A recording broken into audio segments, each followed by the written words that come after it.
नमस्कार दोस्तों, मैं अपने YouTube चैनल मैथ चेक में आपका स्वागत करता हूं। दोस्तों, जैसा कि आप जानते हैं कि हमने पिछले वीडियो में आपको मेंसुरेशन की थ्योरी भी पढ़ाई थी और उससे रिलेटेड कुछ क्वेश्चन कराए थे।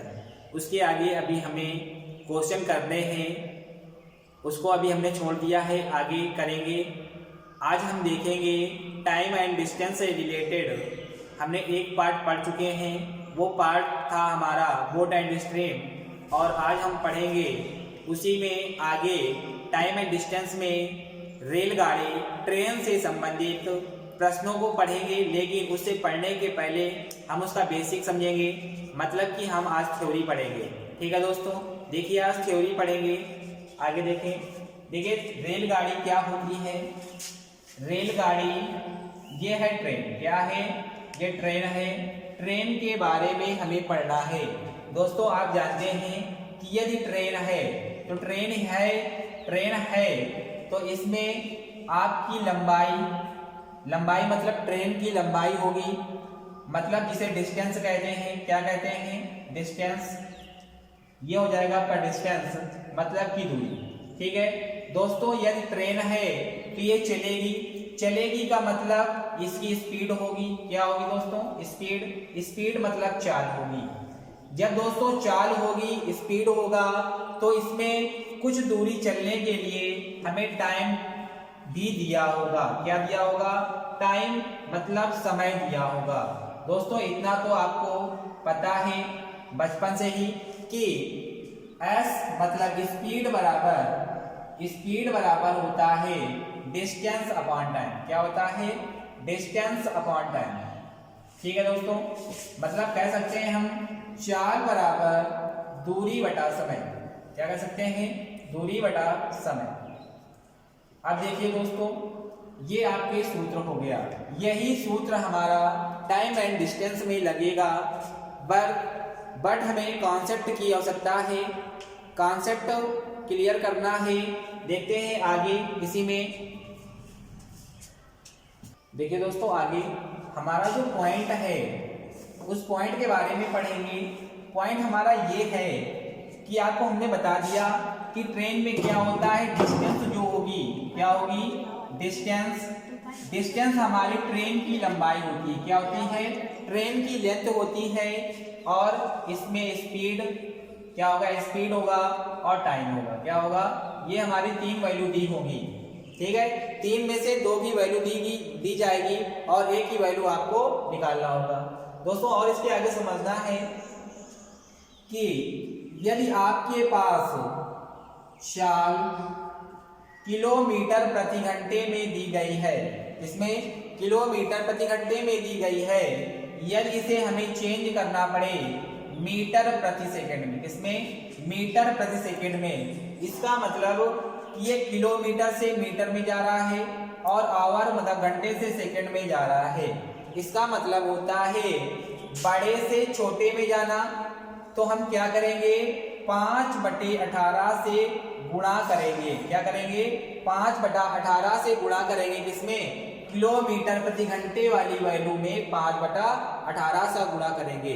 ठीक है दोस्तों, यदि आपके पास चाल दी गई हो मीटर प्रति सेकंड में, इसमें मीटर प्रति सेकंड में दी गई हो, यदि आपको चेंज करना हो किलोमीटर प्रति सेकंड में, तो क्या करेंगे दोस्तों? देखो ये मीटर से किस में जा रहा है? किलोमीटर, और सेकंड से आवर में जाएगा। तो यहां से हम कह सकते हैं कि छोटी वैल्यू से बड़ी में जाता है। इसका मतलब बड़ी वैल्यू 18 ऊपर और छोटी वैल्यू 5 नीचे कर देंगे। सेम इसी प्रकार से ऊपर वाले में किया था, किलोमीटर से मीटर में छोटी वाली वैल्यू ऊपर, बड़ी वाली नीचे कर देंगे।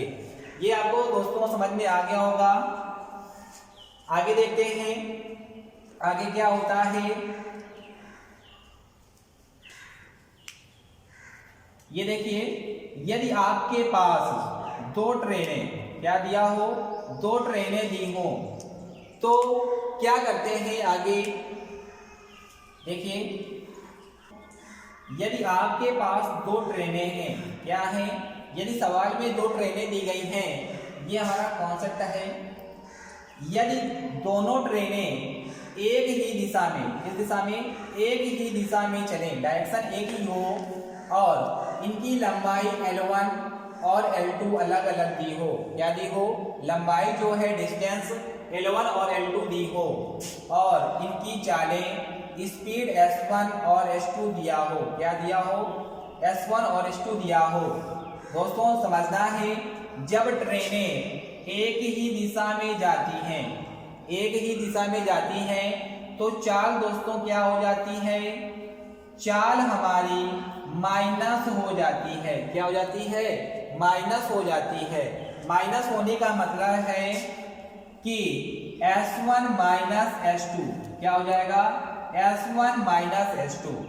ठीक है दोस्तों, आगे देखिए, यदि आपके पास कॉन्सेप्ट दूसरा लगाते हैं और एक बात इसमें और समझना है, जो डिस्टेंस होता है, डिस्टेंस में कोई परिवर्तन नहीं होता है, मतलब डिस्टेंस में L1 प्लस L2 की वैल्यू रखी जाती है, ये माइनस प्लस नहीं होता कभी। ठीक है दोस्तों, ये पॉइंट समझ में आ रहा है ना। आगे देखते हैं, देखिए अगला कॉन्सेप्ट क्या है, यदि आपके पास दो ट्रेनें दी गई हों, क्या दी गई हों, दो ट्रेनें और वो एक दूसरे के विपरीत जाती हुई प्रतीत हो, तो यहाँ पे लंबाई L1 मानेंगे और इसकी लंबाई L2 मानेंगे, चाल S1 और S2 मानेंगे, क्या मानेंगे, S1 S2 मानेंगे। तो हम कह सकते हैं जब ट्रेनें एक दूसरे के विपरीत चलती हैं तो चाल प्लस हो जाती है, जो स्पीड है प्लस हो जाती है, तो यहाँ से कह सकते हैं कि S1 प्लस S2 कहते हैं। और इसमें भी डिस्टेंस बराबर क्या होगा, L1 प्लस L2 होता है, क्या होता है, L1 प्लस L2 होता है। दोस्तों आगे देखेंगे, देखिए दोस्तों आगे, यदि आपके पास एक ट्रेन क्या दी हो, जब एक ट्रेन दी हो और आगे कोई प्लेटफॉर्म हो, क्या हो, प्लेटफॉर्म हो, गार्डन हो, टनल हो या किसी प्रकार का जिसकी कुछ दूरी हो, क्या हो, कुछ दूरी हो और दिया हो, ठीक है, तो यहाँ पे ट्रेन की चाल S रहेगी और ट्रेन की लंबाई L रहेगी। ठीक है दोस्तों, तो आगे इसमें जो हमारी डिस्टेंस लिखी जाएगी, क्या लिखी जाएगी, डिस्टेंस होती है L प्लस प्लेटफॉर्म की लंबाई या गार्डन की लंबाई या टनल की लंबाई और जो कुछ भी जिसकी लंबाई दी हो। तो यहाँ से लिख देते हैं और पूछता है सवाल में कि ये एज स्पीड से चलते हुए L मीटर लंबी रेलगाड़ी इस प्लेटफॉर्म को, इस गार्डन को, इस टनल को कितने समय में पार कर जाएगी, T बराबर पूछता है। ठीक है, इसी प्रकार ये हम थ्योरी कंप्लीट करते हैं, इसके आगे हम आगे इसी तरह से पढ़ते रहेंगे। दोस्तों आगे देखिए, यदि आपके पास एक ट्रेन दी हो और कुछ दूरी पर एक व्यक्ति खड़ा हो, मैन हो या पोल हो या किसी प्रकार का जिसकी कुछ दूरी ना हो, इसकी जो डिस्टेंस हो वह 0 हो, क्या हो, डिस्टेंस 0 हो। ये देखिए क्या हो, इसकी डिस्टेंस 0 हो और एक आगे प्लेटफॉर्म हो, क्या हो, प्लेटफॉर्म हो या गार्डन हो या टनल हो या किसी की दूरी हो, क्या हो, कुछ दूरी दी गई हो। तो यहाँ पे एक सवाल बन सकता है, खड़ी हुई ट्रेन, क्या कह सकते हैं, खड़ी ट्रेन। यदि खड़ी हुई ट्रेन भी हो सकती है, क्या हो सकती है, ट्रेन हो सकती है। तो दोस्तों इसमें कहता है इसकी चाल S है, लंबाई L है और कहता है पहले ये ट्रेन इस खड़े हुए आदमी को T1 समय में पार कर जाती, क्या करती है, T1 समय में पार कर जाती है, जबकि यही ट्रेन इस प्लेटफॉर्म को पार करने में T2 समय लेती है। कितना समय लेती है, T2 समय लेती है। तब हमसे पूछता है खड़ी हुई ट्रेन की लंबाई या प्लेटफॉर्म की लंबाई, गार्डन की लंबाई या टनल की लंबाई बराबर होता है प्लेटफॉर्म की,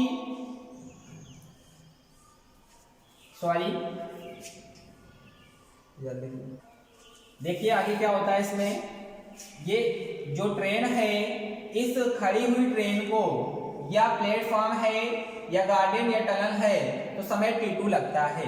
अब देखेंगे आगे इसमें, यहाँ पूछता है रेलगाड़ी की लंबाई, क्या पूछता है, रेलगाड़ी की लंबाई क्या होगी, रेलगाड़ी की लंबाई क्या होगी, तो कहेंगे रेलगाड़ी की लंबाई बराबर होता है प्लेटफॉर्म की लंबाई या टनल की लंबाई या गार्डन की लंबाई या कुछ दूरी दी हो इनटू हमारा t1 होता है, कितना होता है, t1 होता है अपान t2 डिफरेंट t1 होता है, क्या होता है, t2 डिफरेंट t1 होता है। रेलगाड़ी की लंबाई या ट्रेन की लंबाई बराबर क्या होता है, कह सकते हैं प्लेटफॉर्म की लंबाई, टनल की लंबाई या हमारे पास गार्डन की लंबाई दी हो, क्या दी हो, गार्डन की लंबाई, तो हम कह सकते हैं रेलगाड़ी की लंबाई बराबर P प्लेटफॉर्म की लंबाई या टनल की लंबाई या गार्डन की लंबाई जिसकी दी हो वो रख देते हैं। ठीक है दोस्तों, अब आगे देखते हैं दूसरा कॉन्सेप्ट। देखो दोस्तों आगे कॉन्सेप्ट सीखते हैं।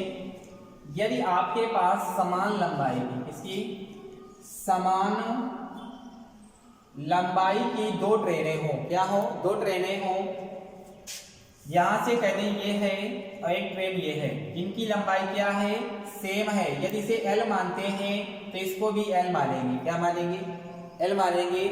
तब कहता है कि एक ही दिशा में, इसमें एक ही दिशा में चलती है, क्या करती है, एक ही दिशा में चलती है, तो एक आगे खड़े हुए व्यक्ति को, एक आगे खड़े हुए व्यक्ति को क्रमशः t1 समय में, इसमें t1 समय में और t2 समय में पार कर जाती हैं, क्या करती हैं, पार कर जाती हैं, पार कर जाती है। तो बताइए ये ट्रेनें एक दूसरे को, ये ट्रेनें एक दूसरे को कब पार कर जाएंगी, मतलब कैपिटल T बराबर पूछा जाएगा। तो हम कह सकते हैं इसके लिए कि T बराबर हो जाएगा 2t1 इंटू t2 अपान, दोस्तों समझना, जब ट्रेनें एक ही दिशा में चलेंगी तो टाइम माइनस हो जाएगा, क्या हो जाएगा, टाइम माइनस हो जाएगा, तो अपान कहेंगे t2 डिफरेंट t1, क्या कह सकते हैं, t2 डिफरेंट t1। ये दोस्तों कब होता है, जब समान दिशा में, कहा, समान दिशा में और समान लंबाई की, क्या है कि समान लंबाई की ट्रेनें हो, तब एक दूसरे को पार करने में लिया गया समय बराबर होता है 2t1 इंटू t2 अपान t2 डिफरेंट t1 होता है, क्या होता है, t बराबर 2t1 t2 अपान t2 डिफरेंट t1 होगा। ठीक है दोस्तों, आगे देखते हैं। दोस्तों समझ में आ रहा है ना, देखें अब आगे अगला कॉन्सेप्ट सीखेंगे। कह रहा है कि समान लंबाई की दो ट्रेनें, कह रहा है समान लंबाई की दो ट्रेनें हैं जो एक दूसरे के विपरीत और समान लंबाई की है, तो LL मान लेंगे ना, क्या है, समान लंबाई की है, बात समझना।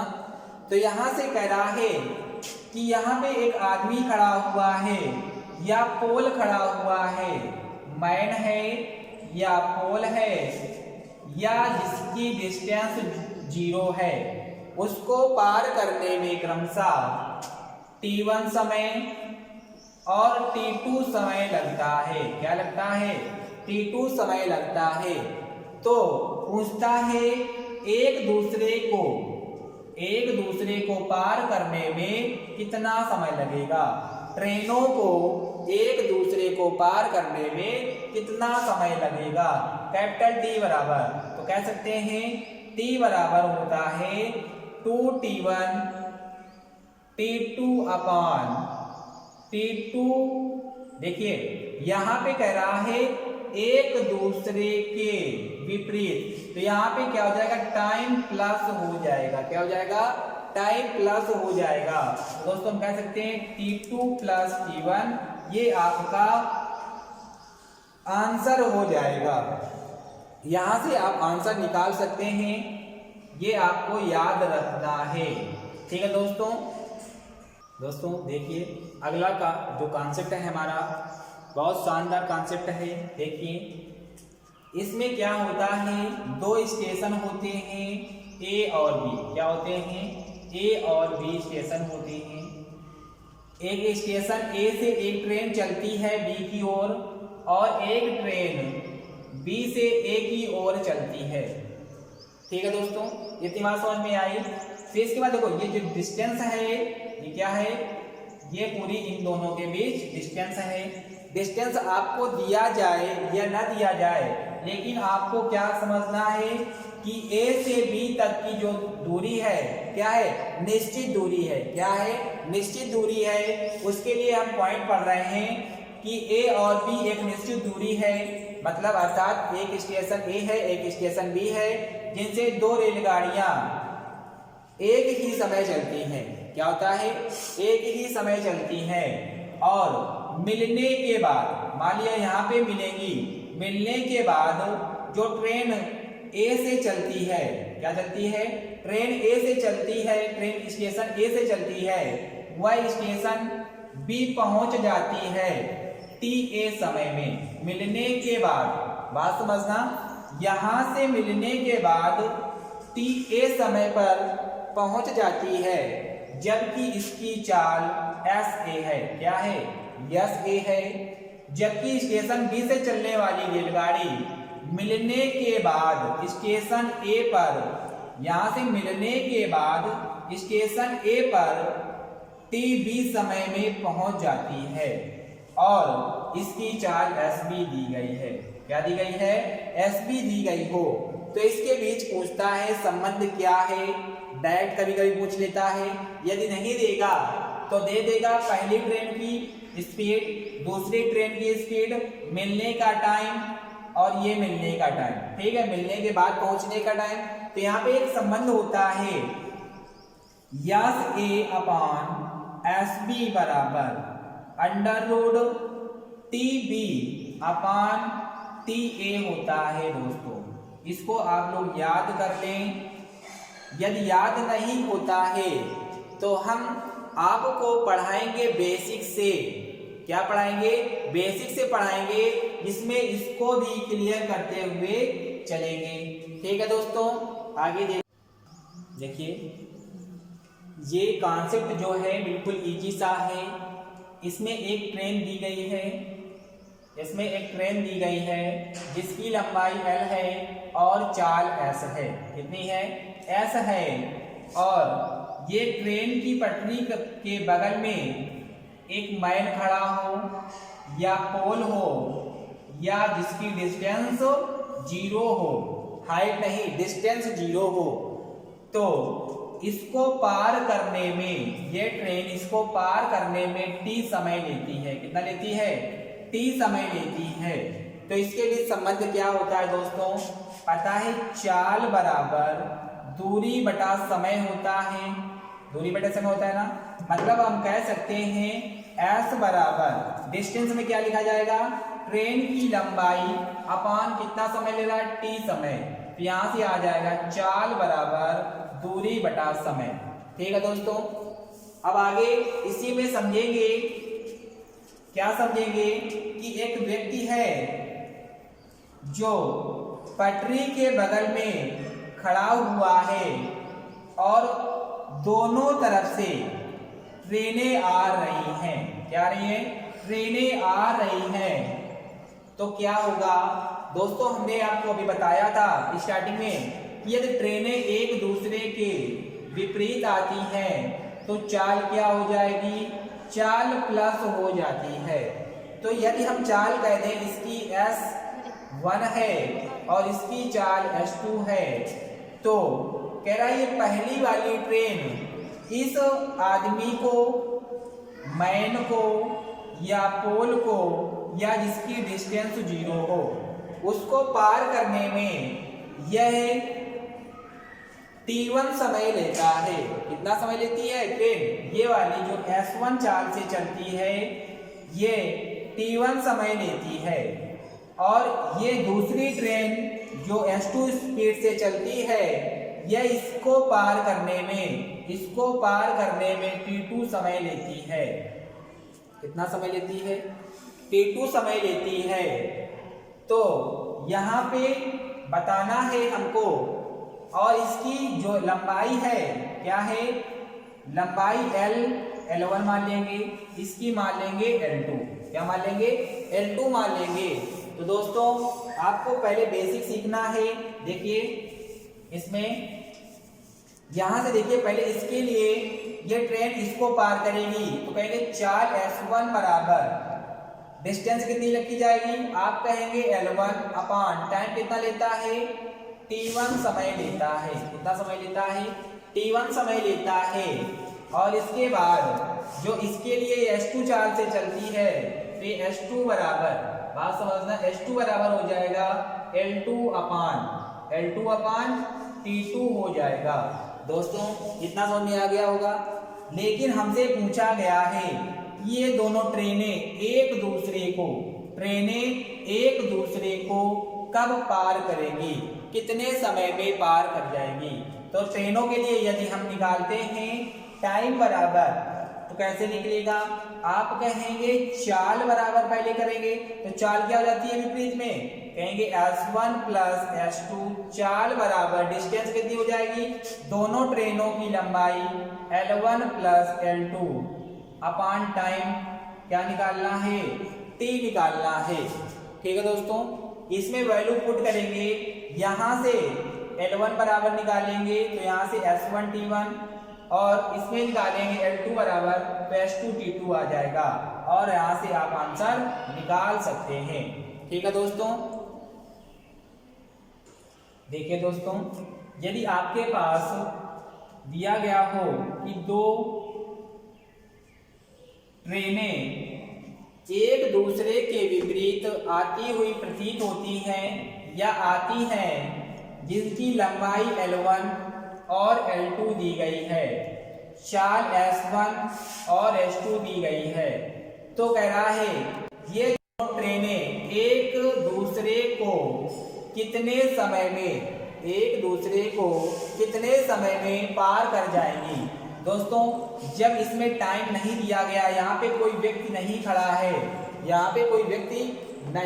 है, तो हम कह सकते हैं यहाँ पे इसका कोई टाइम नहीं है, तो कह सकते हैं चाल S1 प्लस S2 बराबर L1 प्लस L2 अपान केवल T रख देंगे, यहाँ पे आप आंसर प्राप्त कर लेंगे। यदि इसी के आगे समझें कि यदि दो ट्रेनें एक ही दिशा में L1 और L2 लंबाई की S1 और S2 स्पीड से एक ही दिशा में जाती हैं, तो ये ट्रेनें एक दूसरे को कितने समय में पार कर जाएंगी। दोस्तों पता है जब ट्रेनें एक ही दिशा में चलती हैं तो चाल माइनस हो जाती है, स्पीड क्या हो जाती है, माइनस हो जाती है। तो यहां से करेंगे चाल क्या हो जाएगी, S1 माइनस S2 बराबर, चाल माइनस हो जाएगी, बराबर डिस्टेंस क्या होगा, डिस्टेंस में लिखा जाता है L1 प्लस L2 अपान टाइम, ये निकालना हो तो आप ऐसे लगा सकते हैं। दोस्तों आज के लिए ये इतना, कल हम पढ़ेंगे इसी से रिलेटेड क्वेश्चन, बेसिक से कुछ इजी क्वेश्चन होंगे पहले स्टार्टिंग में, और बाद में कुछ लेवल के होंगे जो टफ होंगे। तो दोस्तों यदि वीडियो आपको पसंद आया हो, अच्छा लगा हो तो लाइक करें, अपने दोस्तों के साथ शेयर करें और कमेंट करें। दोस्तों जो हमारे दोस्त हमारे चैनल पे नए हैं वो सब्सक्राइब करना ना भूलें, जिससे कि आपको हमारी नई वीडियो की नोटिफिकेशन मिलती रहे। धन्यवाद दोस्तों।